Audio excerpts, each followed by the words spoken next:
ito ang pinaka pwedeng sistema na ang pagbilang ng mga boto sa presinto ay mano-mano at automated yung transmission. Napakadali yan na i-implement o gawin. Pero hindi nila ginagawa. Kasi mag-agree sa Atty. Glanchong at lagi yan ang binabanggit na mas safe yun kasi namomonitor pa lang sa presinto pa lang, let's say sa isang presinto, kung hindi na nila pwedeng madaya yun. Kasi nga, meron na alam na ng both parties na 200 yun nakuha ang boto ni certain candidate dyan.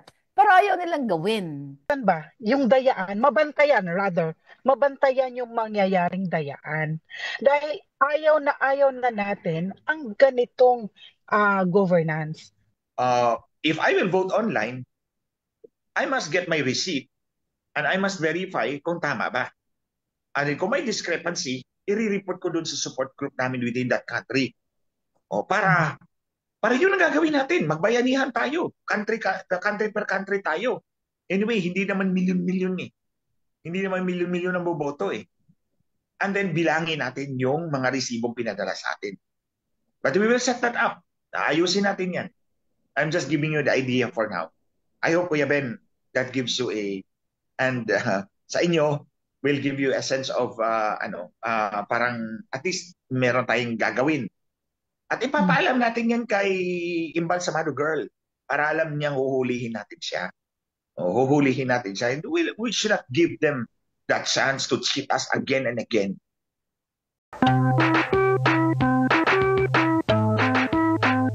Are local. So nandyan yan sa isip niya palagi.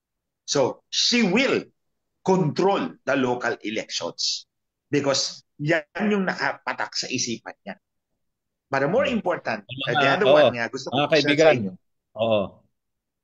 Wait. Mag-pause muna tayo ha. Mag-pause muna tayo kasi may mga televiewers tayo na matagal nang nakataas ang kamay, no? So hindi ko alam kung tanong ito sa iyo or komento lang, pero tawagin muna natin itong si Reginald Fernandez. Reginald, Your Honor, the floor is yours. Go ahead, Your Honor, Reginald Fernandez. Oo. Tutuloy natin, Attorney Glenn, ha? Huwag mong kalilimutan kung saan tayo nag-up. Wait lang. I-unmute. Reginald, are you there? Reginald, yeah, please unmute. Yeah. Hello, good evening Hello. sa inyo. Good evening. Good evening. Hi, Reginald. Good evening. Hi, Attorney. Hi, Prof. Ana. Hi, Reginald. Hello. Good evening. Hi, Madam Maharlika. Hello. Hello, matagal po kitang pina-follow, Ate Claire, and friend din sa Facebook. Lagi kong pinapanood ang vlogs mo. Thank you. Suki ka rin dito sa Kongreso ng Mamamayang Pilipino. Oo. Opo, kasi lagi ko pong, ngayon na pinapanood ko na, lalo na ngayon, papalapit na ang eleksyon, nakakatakot po na feeling ko talaga magkakaroon ng dayaan kahit alam natin na malakas ang slate ni Tatay Digong. Kasi kung susumahin natin, parang with all honesty, ang medyo delikado lang naman sa slate ni Tatay Digong is si Attorney Lambino at saka si Attorney Hinlo. Or medyo 50-50 din kay Pastor Quiboloy. Kasi with all honesty, di ba marami namang din, okay si Pastor pero madami siyang haters. Kaya parang feeling ko, yung tatlo ang pinakabinabantayan na hindi pumasok. Pero kung dun sa iba, talagang malalakas naman sila. Ang worry ko lang talaga, parang feeling ko kahit malalakas na yung iba, baka hindi sila makapasok dahil itong si Lee Satanas, magkakaroon siya ng command lang dun sa bagong election system natin. Baka lahat naman maipasok. Hindi tayo manalo. Okay, so posible talaga yan, Reginald. So, kaya nga pinag-uusapan namin dito with our expert, Attorney Glenn Chong, in terms of dayan dito sa pandaraya ng mga tiwali sa gobyerno, kung paano natin mababantayan or masolusyonan ang, darating na eleksyon o pandaraya. Yes, Attorney Glenn. Anong masasabi mo sa worry o sa concern ni Reginald? Actually, that concern is very real. As I have told yung kaibigan ko na sinabi niya they have very reliable information na walang hiyain talaga yung eleksyon natin, come hell or high water. Sabi ko, you should believe me 1,000% kasi kasama ko si Lisa Marcos eh. I know her Yeah. inside and outside. Nakapandaya nga siya na hindi pa siya nakaupong first drug pusher lady of the Philippines. Kayong pa kaya na siya na kontrolado niya si George Garcia. Yeah. And So, there's one thing that I would like to add. Kanina sa sinabi ni Professor Ana Ate Claire, mga kababayan, aside from, of course, consolidating political power, yeah. i-trade talaga niya yung pagpakapanalo ng boto for impeachment kay Inday Sara. That's one, first and foremost. Pangalawa, extending the Constitution. Tatanggalin niya, changing the Constitution rather, tatanggalin niya yung mga balakid ng mga senador dyan.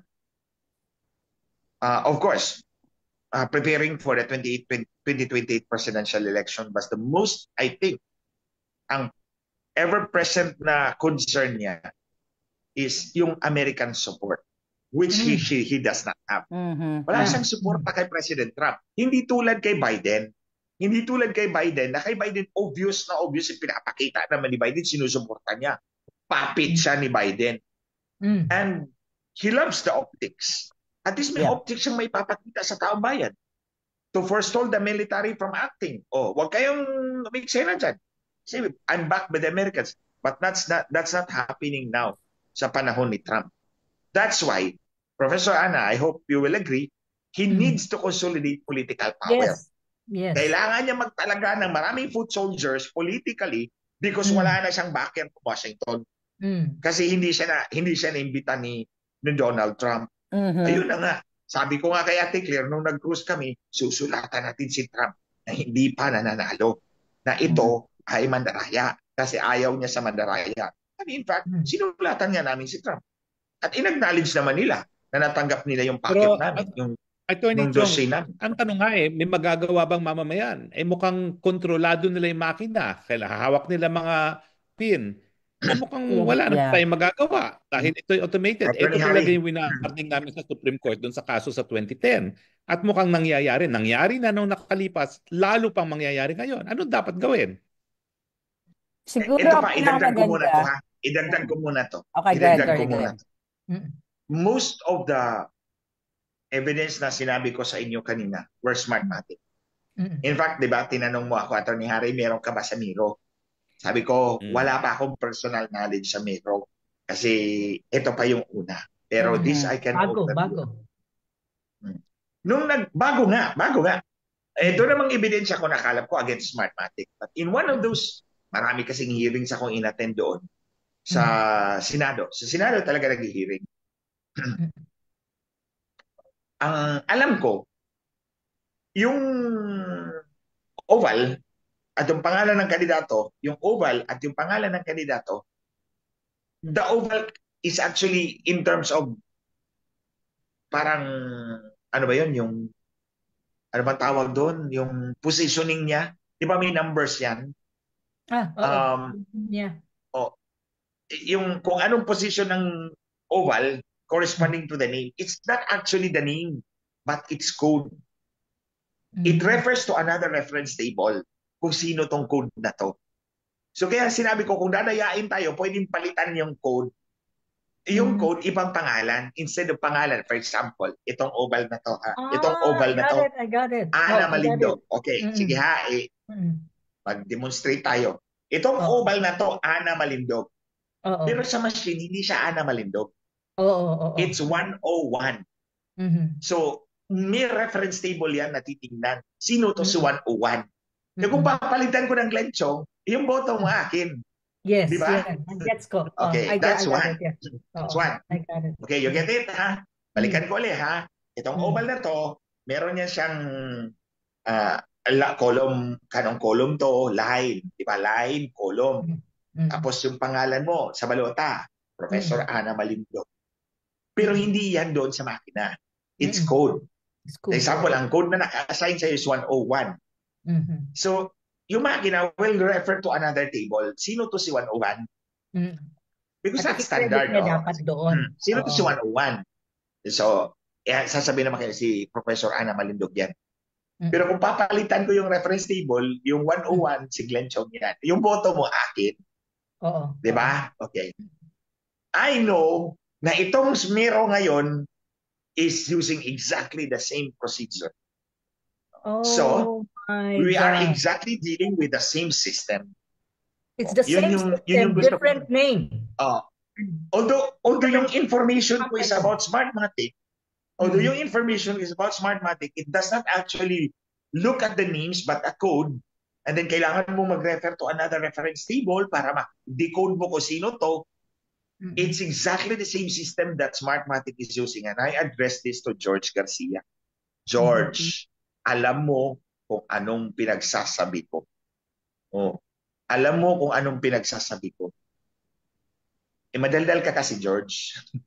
Madaldal ka kasi. Na-pick up namin doon sa isa mong dal-dal-dal-dal. So nakita namin, ito pala. It's no different from Smartmatic. So the cheating would be no different as well. Kasi parehas ang parehas ang So walang diferensya, pareho lang ang Smartmatic na system at ang Miro. So and then believe me mga kababayan, pag si Lisa Marcos ang magsabi, huwag kayong maniwala.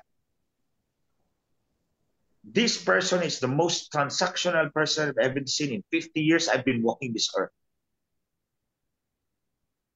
Pakinggan naman natin itong Attorney Glenn, pakinggan naman natin itong si Chris Icalina ng Hakbang ng Maisog International. Chris, go ahead please. Attorney Harry, wait muna. Can I excuse for 15 minutes? I'll just eat my dinner. Sige. Sige, habang pinakikinggan natin itong mga viewers natin. Just give me 15 minutes. Ano mo lang Attorney Glenn, i-close nyo lang yung video, pero dyan lang kayo. Yes. Si Glenn at si Maisog. Hello, go ahead. Maisog International. Maisog International. Okay, wait lang. Kumakain Si lang si Attorney Giancarlo ba yan? O yung isa? Giancarlo. Okay. Si Gian ba? Okay. Si Gian ang tinawag nyo as host? Sino ba yung Hindi, yung natawag ko Maisog. kanina? Yung Maisog, Maisog. Ito si Camila? Yan yun, Camille. Camila. Sige. You can unmute na po. That's it. Thank you so much. Ayan. Okay. Ayan na, ma'am. Ma'am Camila. Yes. Naka-unmute. Please unmute yourself po. Camila Iman. Pwede niyo na pong i-unmute yung sarili niyo. Unmute niyo po. Okay. Ayan, magandang hapon po sa inyong lahat. Attorney Roque, Prof. Ann, Maharlika, magandang hapon. Glad to see you all here. Nabigyan din tayo ng chance. Eto nga, nakikinig po ako sa inyo, and worried po ako at ang aking community dito sa United Arab Emirates kasi nga po, alam naman natin na may dayaang mangyayari talaga sa darating na eleksyon. Ano po ba ang dapat talaga nating gawin para talaga kasi natatakot kami yung 2022 na bumoto kami, of course, same pa rin naman siguro yung proseso, shaded pa rin. So, ganun pa rin siya.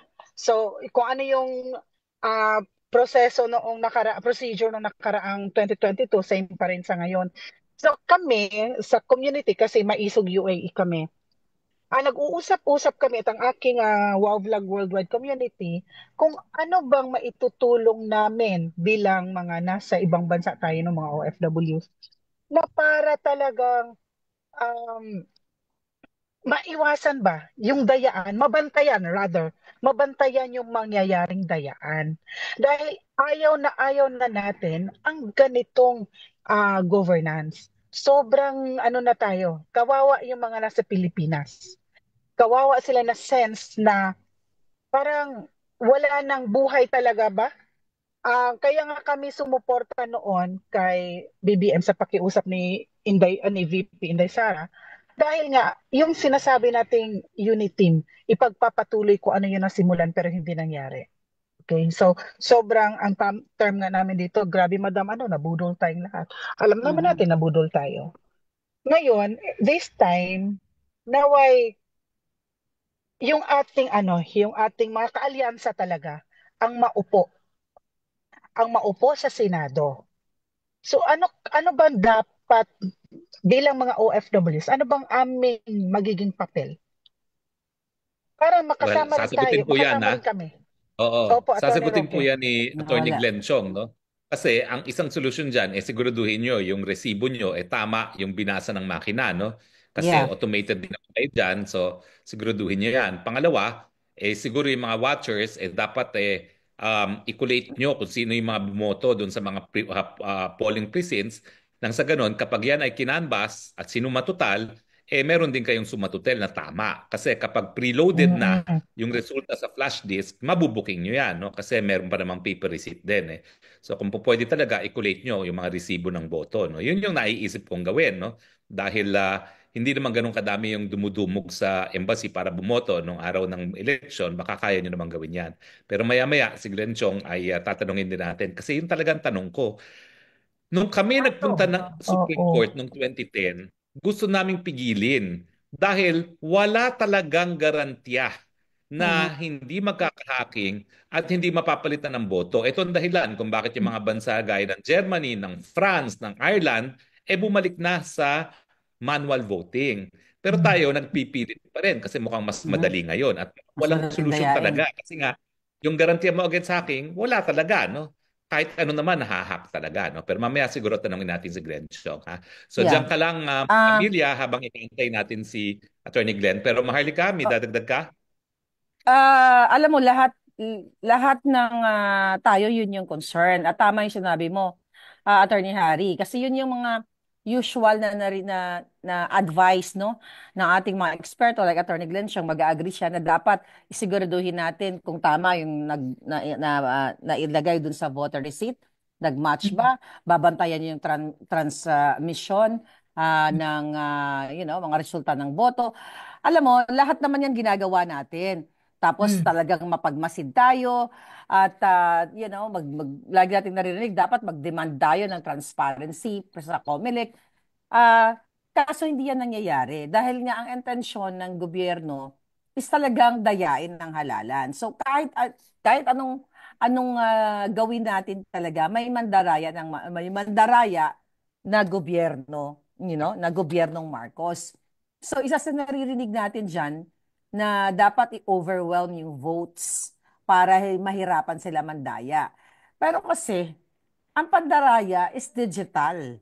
Hindi Oo. natin nakikita. Electronic siya eh. Oo. Electronics, hindi Digital yan natin, eh. like tayo mga common tao na hindi naman tayo magaling sa mga ganyan, at nagpapasalamat tayo na may mga katulad ni Attorney Respicio, Attorney Glenn Chong, na nagpapaliwanag sa taong bayan yung mga posibleng hacking o posibleng pandaraya. Kaya lagi ko inuulit-ulit na 100% mandadaya sila. Ako, i-insist ko, narinig nyo na kanina, ang ultimate solution para mawakasan ng pandaraya, kumilos ang taong bayan. Hindi lang dun sa pandaraya na issue natin, sa nangyayari sa atin ngayon sa Pilipinas, na tapusin na tong gobyerno ni Bangag. Paano yung tapusin? Magsalita ang taong bayan na tama na. Sobra na ang panggagago ng gobyerno ito. Hindi lang sa darating na dayaan o mga nakaraang dayaan na ginawa nila, yung mga nangyayaring krimen, patayan, my God. So, doon yun ang bottom line ng problema talaga natin. So, Oh. para sa akin, kung kaya nating magsalita yung mga taong bayan, kasi paulit-ulit lang yung problema natin, election na naman. Then after election, magnangak-ngak na naman tayo. So nakakalungkot. Suppress tayo, patatahimikin tayo, katulad ng ginagawa kay Attorney Respicio. So may mangyayaring dayaan. It's sad dahil wala talagang matino dyan sa COMELEC na yan. So lahat ng worries ninyo, lahat ng mga concern nyo, concern din namin yan. Ang pinaka-ultimate solution talaga, kasi masyado kung, alam nyo naman, straightforward talaga, kung pwedeng tapusin na natin yan as soon as possible. We have to end them. Kasi talagang bababuyin nila kayo, not only sa election, every day, every minute ng buhay ng Pilipino. So yun lang ang comment ko doon, Attorney Harry. Mag-comment lang ako saglit, spokes ha. Comment lang ako. Ako nag-agree kasi ako kay Mother Dragon eh. Kasi kahit sa lahat ng interviews ko when they are asking me about election, especially itong midterm election, at sinasabi nila with all the issues na kinaharap ng bansa, ang daming nangyayari sa Pilipinas, tinatanong ako, even I was interviewed abroad, international media, no? Or even yung mga very famous na vloggers na some of them are actually foreigners like Americans, no? Tinatanong nila ako, ano bang tingin mong solusyon? Sabi ko, election is not the solution to the problem of the Philippines. Yeah. Ako naniniwala ako dun. Bakit? Kasi look at what is happening to the country from after the Second World War until now. Look at those people, kung sino ang nandyan. Anong klaseng politika mayroong Pilipinas? We cannot deny the fact that we're still a patron client and patronage politics. Malakas yun. At kung sino yung nandyan, kopong-kopong pa andyan na sila. Kasi yun ang problema ng Pilipinas. So kung ako tatanungin mo talaga, nag-agree talaga ako kay Mother Dragon. Ang eleksyon sa Pilipinas is not the solution. It's not actually true that they represent the voice of the Filipino people. They don't. Especially yung House. No, they don't. Kaya nga sinasabi ko, if there is another way, hopefully there is. 'Di ba? Pero ako talaga, pero wala nga tayong magawa. Kasi nandito nga tayo sa sitwasyon na, yun nga, it's based on our constitution na every 3 years may midterm election ka, then after 6 years you have a presidential election. And because the constitution is the basic law of the land, we follow that. Pero ang tanong nga, hanggang kailan mo ifa-follow yan? Kung ang election mo is actually not a representation of genuine democracy, because we have a flawed democracy in the country. I'm sorry, but that is really how I read it. Mula nang pinanganak ako hanggang ngayon na I'm already in my early 40s, ganun talaga ang nakikita ko. Pinag-aralan ko na yan. So ang sinasabi ko lang, yung concerns natin sa election na to is very valid. Valid talaga yan. Ang tanong ko nga, with this automated election, tama din sa attorney, tinatanong ko rin yan sa akin na paano mo ba ito maiiwasan? Kasi to be very frank, very komplikado ang paano mo ang comprehensive audit pagdating sa automated election, very complicated. Kanina nga lang ina-explain ni Attorney Glenn, yung balota na may i-shade mo, yung pangalan na naka-ascribe doon is pangalan ko halimbawa. Pero ang code niyan is dapat pangalan ko, number yan eh, like Mahardika 101, Malindog 102. Pero kapag yung may hawak nung yung reference point, yung humahawak nun, pabaguhin niya at gagawin niyang Harry Roque, pag binasa ng machine yan, kasi ang machine is a machine, it's program eh. Kung anong program sa kanya, yun lang gagawin niya. Hindi naman ng tao yan na mag-a-analyze pa. Pag binago yung reference point nung code mo, na pangalan mo, lalagay nila, halimbawa sa akin na code is yung reference ginawang Harry, di ang boto ko mapunta na kay Harry. At wala kang magagawa nun. Wala ka talaga magagawa kasi internal yan eh. Mahirap mong, ang pag-trace niyan kapag nagreklamo ka, halimbawa pagkatapos na nadaya ka, it will take you years and years before you even know kung nadaya ka talaga o hindi. Or wala ng result. Or ito talaga ang totoo dito. Pero at the end of the day, nasa election tayo eh. So, tinatry pa rin natin malaman kung paano nga ba natin magiging vigilant pa rin sa darating na midterm election. Kasi at the end of the day, we are in an election period. Wala na magagawa ni Mother Dragon kung ayaw namin sa election eh. Yeah, nakamute ka, Harry. Oo, diba? Nakamute. At ni Harry, kailangan yan mo. Kaya nga kung matatandaan ninyo. Kaya ang sumatotal kasi, para magkaroon ng credible na eleksyon, kinakailangan yung mga namamahala, magpapatakbo din ng eleksyon, yung magpapatupad ng batas na eleksyon, hindi lang ang COMELEC, kundi ang gobyerno mismo, ay kapani-kapaniwala rin. No? So mukhang yun ang mensahe natin. Ang problema nga is, sa kasaysayan natin, yung unang people power, nagsimula yan dahil sa dayaan sa eleksyon. Naalala nyo ba yung snap election ni Marcos? At yung nag-walk out, yung mga tabulators na talagang alam nilang linuluto ang resulta. So nag-walk out sila. At dahil nawalan na nga ng tiwala ang tao sa proseso ng eleksyon dahil dinaya, ayun, gumana na ang people power at the rest is history. No? At ang sinasabi ata ng ating dalawang resource persons na ako'y nagsasang-ayon din, mukhang Mm. kinakailangan muna tayong magkaroon ng isang sistemang malinis bago magkaroon ng Yes. isang malinis na solusyon, Well, no? Pero yan po ang katotohanan. So Steve, anyway, subukan muna natin tawagan itong mga madagdag ko lang, Attorney natin, Harry, mga no? nakataas na kamay. Attorney Harry, Kanina, bago mo siya tawagin, ano, oo, si oo, kung sino yung susunod, madagdag ko lang na sinasabi mo na kailangan talaga magkaroon tayo ng matino o maayos sa sistema. Ito yung sinusuportahan namin ni Attorney Glenn at ito yung panawagan ni Manggagamit dati na chairman ng Committee on Commission on Elections sa Senado, si Amy Marcos. Itong hybrid election na ito ang pinaka pwedeng sistema na ang pagbilang ng mga boto sa presinto ay mano-mano at automated yung transmission. Napakadali yan na i-implement o gawin. Pero hindi nila ginagawa. Kasi mag-agree sa Atty. Glanchong at lagi yan ang binabanggit na mas safe yun kasi namomonitor pa lang sa presinto pa lang. Let's say sa isang presinto, kung let's say 200 I mean, kung makikita na ng mga watchers natin kung sino yung nanalo sa presinto na yan. Let's say precinct number 1. 'Di ba? Tapos, alam na ng mga watchers, alam na ng bawat kampo kung sino yung mas maraming boto nakuha sa presintong yan. Then, dun sa transmission nga na sinasabing automated, hindi na nila pwedeng madaya yun.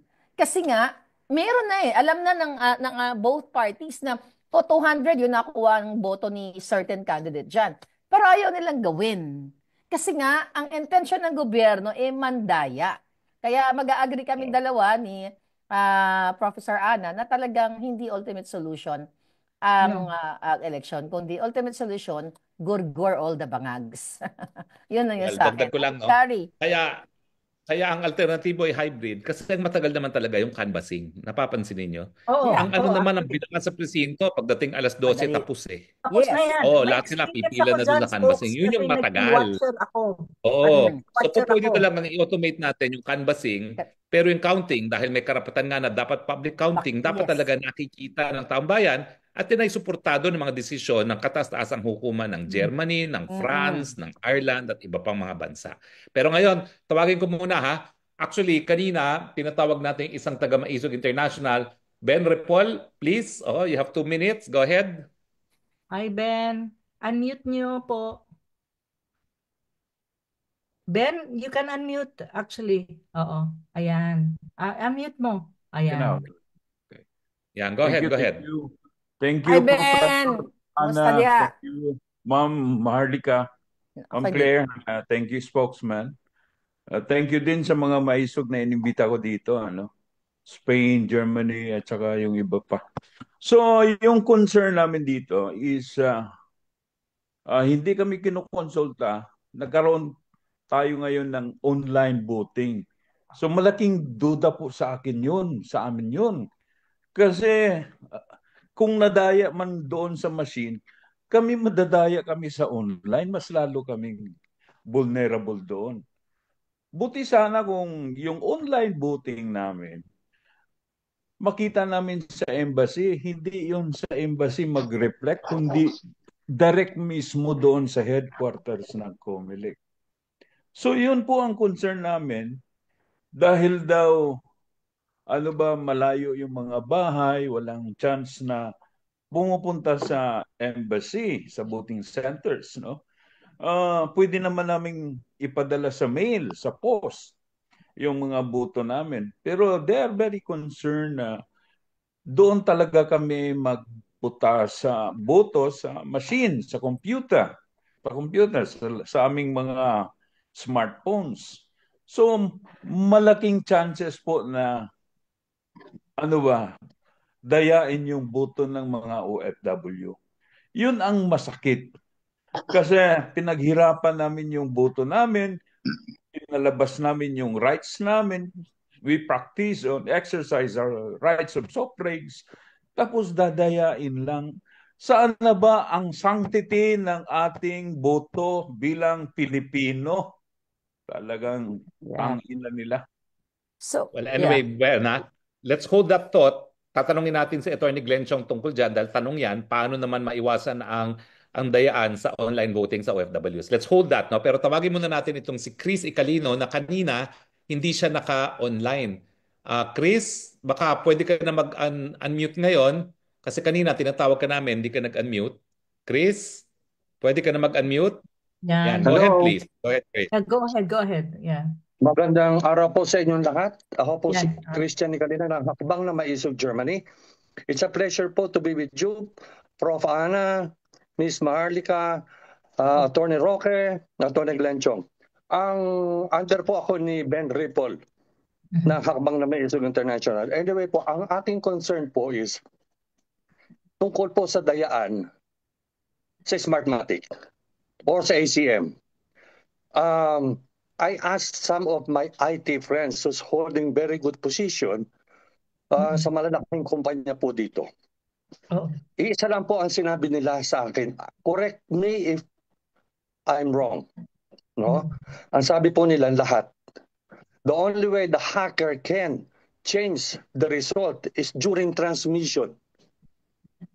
Second po, if it will be transmitted single transmission, mas malaki ang mirror damage na pwedeng gawin at ito ay mapalitan. Ang sabi po nila, the only way na yan ay hindi madadaya. Anyway, any machine can hold thousands of data that you put in. At sabay-sabay po itong ipadala, sunod-sunod, hindi po isa-isa. And then, coinciding with the paper ballot that was put into the machine. Meron po tayong mga watchers. Pwede po natin pagsabayin nyo. We have how many? 176 prison? Lahat po yan ay meron tayong mga watchers. Yun po ang sabi sa akin ng mga ITs. 4 po ITs ang nagsabi sa akin. Iisa po ang sinabi nila. Yun lang po ang aking concern. Maraming salamat po, ha? Oo. We'll hold that thought before we turn it over to Attorney Glenn Chong. Tawagin pa natin isa, si Junior. Go ahead, Junior. Lahat ng mga tanong nyo, ipunin natin para masagot lahat ni Attorney Glenn Chong. Hindi yan si Bangaga. Hindi Bangaga.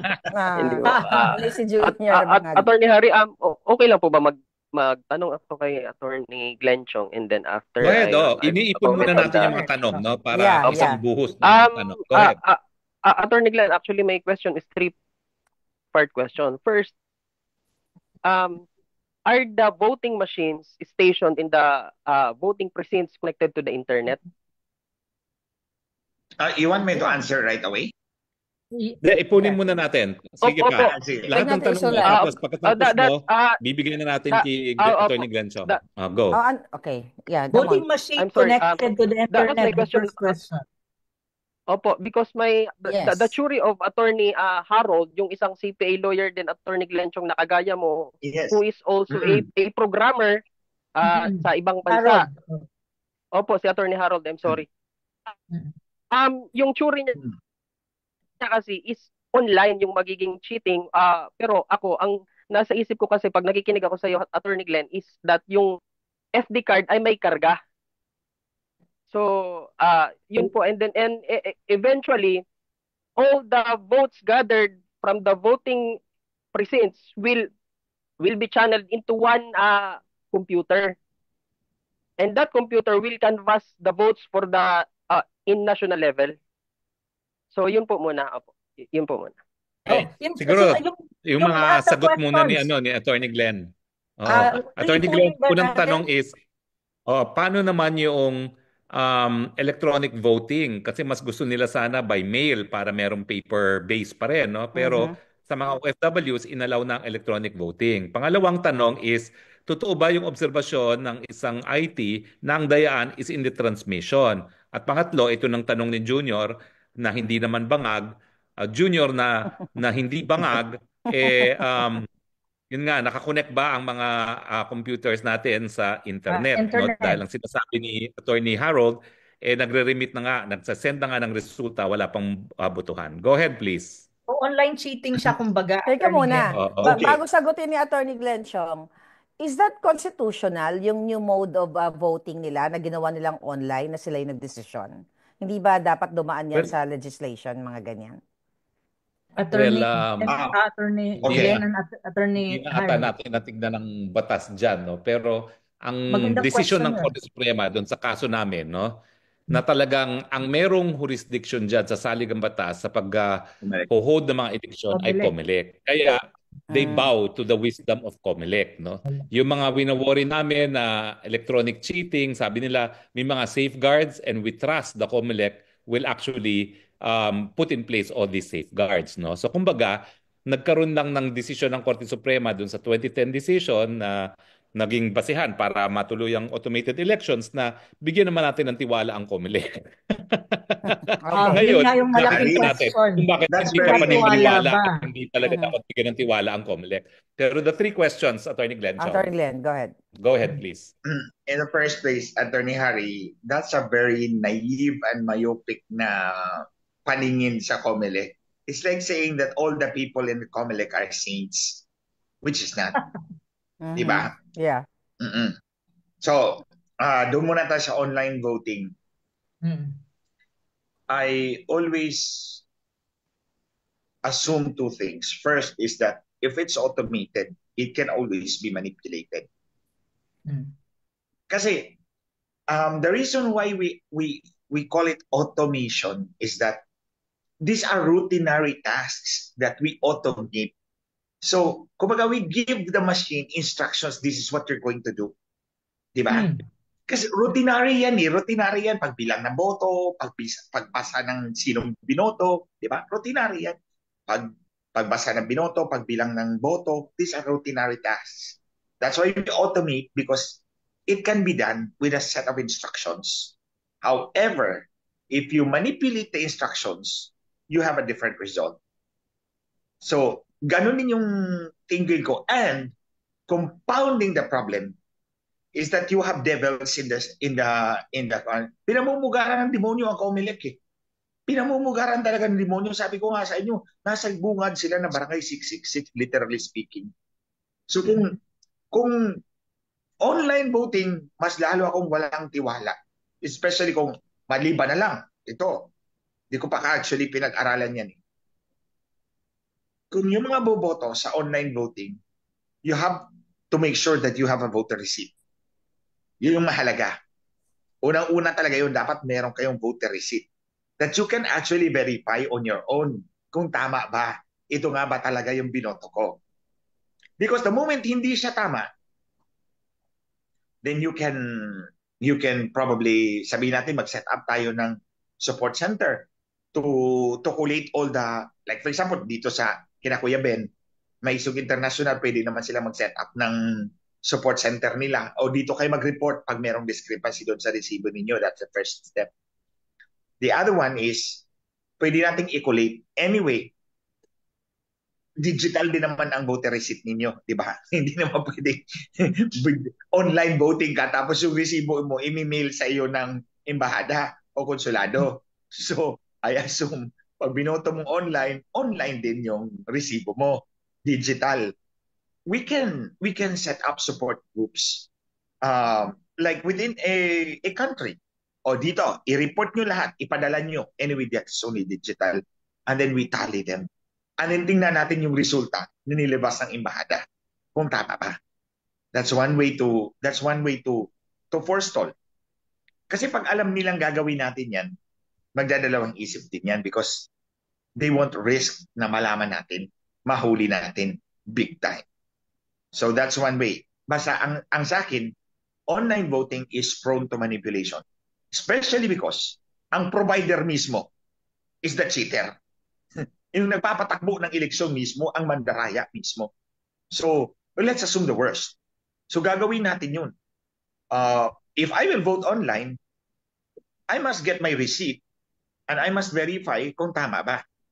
And kung may discrepancy, i-report ko dun sa support group namin within that country. O para yun ang gagawin natin. Magbayanihan tayo. Country per country tayo. Anyway, hindi naman milyon-milyon eh. Hindi naman milyon-milyon ang boboto eh. And then bilangin natin yung mga resibong pinadala sa atin. But we will set that up. Ayusin natin yan. I'm just giving you the idea for now. I hope, Kuya Ben, that gives you sa inyo, will give you a sense of, parang at least meron tayong gagawin. At ipapaalam natin yan kay Imbalsamado Girl para alam niyang huhulihin natin siya. Huhulihin natin siya. And we should not give them that chance to cheat us again and again.